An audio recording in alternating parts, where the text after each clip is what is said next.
भीष्म का जन्म राजा शांतनु और देवी गंगा के घर हुआ था। उनका नाम देवव्रत रखा गया था। देवव्रत बचपन से ही अत्यंत वीर और बुद्धिमान थे। वे शस्त्र विद्या में पारंगत थे और उनका व्यक्तित्व तेजस्वी था। एक दिन राजा शांतनु को सत्यवती नामक एक मछुआरे की बेटी से प्रेम हो गया। सत्यवती सुंदर और गुणवान थी। राजा शांतनु ने सत्यवती से विवाह का प्रस्ताव रखा। सत्यवती की शर्त थी कि उनके पुत्र ही हस्तिनापुर के राजा बनेंगे।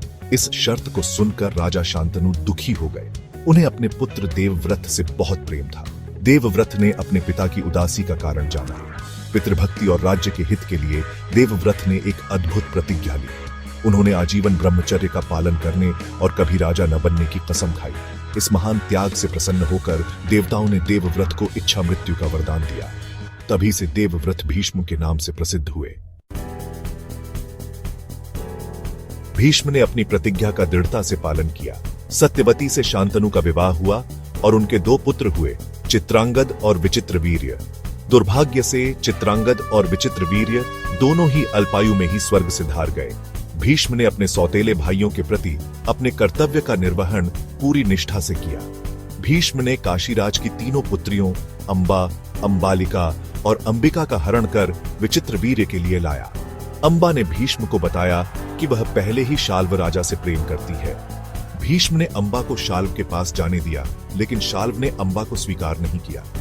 अपमानित होकर अंबा ने भीष्म से बदला लेने की कसम खाई। भीष्म ने अंबिका और अंबालिका का विवाह विचित्रवीर्य से करवाया। इस प्रकार भीष्म ने अपने त्याग और कर्तव्य परायणता से हस्तिनापुर के वंश को बचाए रखा। कालांतर में अंबिका और अंबालिका से धृतराष्ट्र और पांडु का जन्म हुआ। पांडु पुत्र कुंती से युधिष्ठिर, भीम और अर्जुन का जन्म हुआ और माद्री से नकुल और सहदेव का। इधर गांधारी से धृतराष्ट्र को 100 पुत्र प्राप्त हुए, जिनमें सबसे प्रतापी दुर्योधन था। पांडव और कौरवों के बीच कुरुक्षेत्र का महायुद्ध हुआ। भीष्म ने अपने कर्तव्य के पालन के लिए कौरवों की ओर से युद्ध किया। अपनी रणनीति और शक्ति से भीष्म ने पांडव सेना को 10 दिनों तक रोक कर रखा। श्री कृष्ण की सलाह पर पांडवों ने शिखंडी को आगे कर भीष्म पर बाण चलाए। भीष्म ने शिखंडी पर अस्त्र नहीं उठाया, क्योंकि शिखंडी पूर्व जन्म में अंबा थी। अर्जुन के बाणों से भीष्म शरशैया पर गिर पड़े।